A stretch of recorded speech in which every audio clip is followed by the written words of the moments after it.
একটা সংসার করার জন্য খুব বেশি টাকা লাগে না, 5-10 লাখ টাকা হলেই তো সংসার ভালো হয়ে যায় নাকি? এর সংসারে প্রত্যেক মাসে এতগুলো টাকাই লাগে। 2 লাখ লাগে তার চলার জন্য, আর বাকি 8 লাখ লাগে তার মেন্টাল হসপিটালের বিলের জন্য। আপনি পাগল।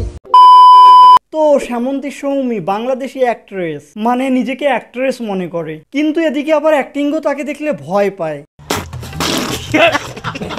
আমার ভাগ্যে আরবদের শেখদের ছেলে নাই। এটা শোনার পর আরবের শেখের ছেলেগুলা 100 বার আলহামদুলিল্লাহ বলছে। আলহামদুলিল্লাহ। আরবের শেখের ছেলেগুলা সৌমিকে চায় না, কিন্তু আরবের শেখরা আবার সৌমিকে ঠিকই চায়। আসলে তাদের তো চাকর বাকরও লাগবে নাকি?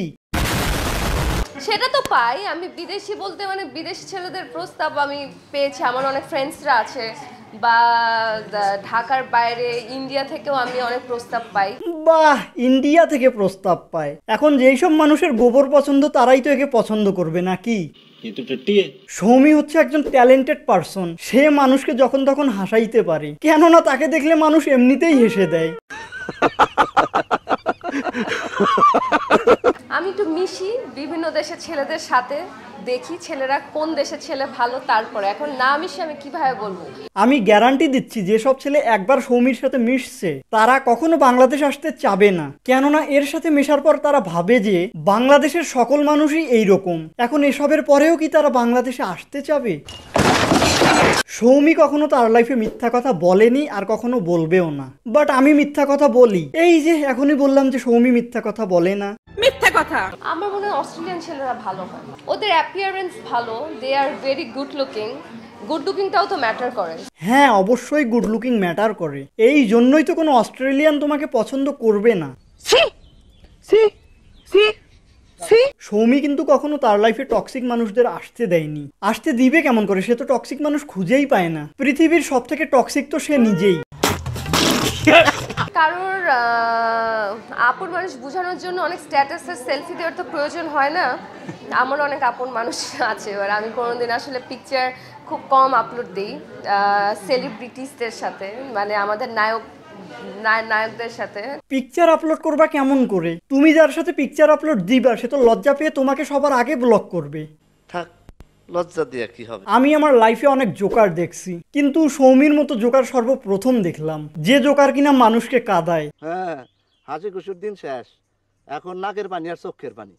শুনলাম আপনি লুকিয়ে লুকিয়ে প্রেম করছেন, বিষয়টা আসলে কি সত্যি? আমি লুকিয়ে লুকিয়ে কার সাথে প্রেম করছি সেটা আমি আপনি জানি না, বলবেন। আপনারা বলেন আমি কার সাথে প্রেম করছি। সৌমি কখনো প্রেম করতে পারে না, কাউকে ভালোবাসতেও পারে না, কেননা তার একমাত্র ভালোবাসা তো হচ্ছে ঢং।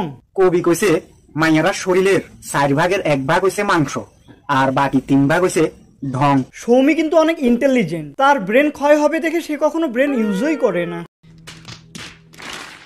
গুঞ্জন তো আমার অনেক মানুষের সাথে আছে, আমি তো কারোর সাথে এমন মানুষের সাথে, হ্যাঁ এমন মানুষকে নিয়ে গুঞ্জন যাদের আমি পার্সোনালি মানে হাই হ্যালো ছাড়া কোনো কথাও হয়নি। সো এটাকে আমি একদমই প্রায়োরিটি দিই। আমার গুঞ্জন তো থাকবেই, বাট গুঞ্জন কতটুকু সত্যি সেটা হলো কথা। হ্যাঁ, এই গুঞ্জনগুলো সব মিথ্যা, সৌমির মতো। সৌমি অনেক ছেলের মনের মধ্যে আঘাত হানছে, এর কথা শুনে তো মনের মধ্যে আঘাত লাগবেই। ইন্না লিল্লাহি ওয়া ইন্না ইলাইহি রাজিউন। আমি সিঙ্গেল, আমি এটা সেদিন ডিরেক্টলি বলে দিয়েছি ক্যামেরার সামনে, আমি single, I am ready to mingle. যেমনে সিঙ্গেল সিঙ্গেল বলতেছে মনে হচ্ছে যে এ ঢালিউডের মিস চকলেট। পানির অপর নাম হচ্ছে জীবন, আর সৌমির অপর নাম হচ্ছে গোবর। আমি বেঈমান আমার একটা নাটক আছে, ওই নাটকের জন্য আমি 3টে অ্যাওয়ার্ড পেয়েছি, আর বাকিগুলো আমি বিভিন্ন কাজের জন্য অ্যাওয়ার্ড পেয়েছি। বাহ, কিছু না করেও আজকাল অ্যাওয়ার্ড জিতে যায়। সৌমি কিন্তু তার লাইফে অনেক স্ট্রাগল করে নিজেকে স্মার্ট দেখানোর জন্য। ওকে, সো ভিডিও ফিনিশড। এতদূর ভিডিওটা দেখে থাকলে লাইক শেয়ার এন্ড সাবস্ক্রাইব করে ফেলো, এন্ড দেখা হবে অন্য কোনো ভিডিওতে।